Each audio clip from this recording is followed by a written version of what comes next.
Hi guys, welcome back to my channel. My name is Sana. You are watching Sana Tech YouTube channel. In this video, I am going to show you how to speed up your old iPhone in 2024. Without wasting any time, let's start this video.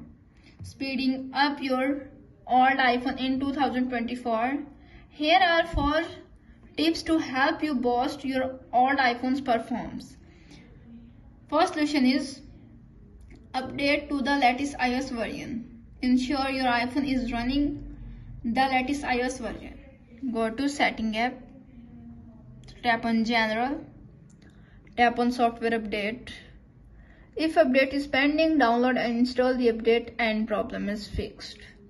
If solution number 1 is not working, now applying this solution number 2.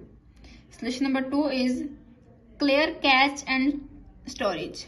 Free up storage space by deleting unused apps, photos and videos. Go to Setting app, tap on General, tap on iPhone storage.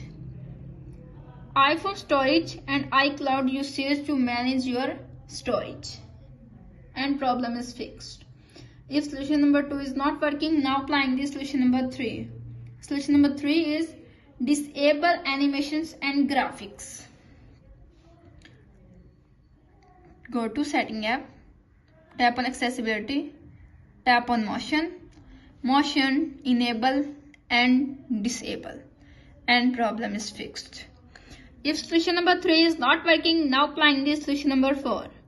Solution number 4 is restart your iPhone. Press the volume up button, press the volume down button and press the power button. When you see Apple logo appears on screen, and release the power button and wait 5 to 10 seconds and restarting your iPhone and problem is fixed. If all solutions are not working on your iPhone, simply contact support.apple.com and fix your problem. How to speed up your old iPhone in 2024 is successfully. That's it. If the video helpful to you, please don't forget to share and subscribe my YouTube channel. Thanks for watching.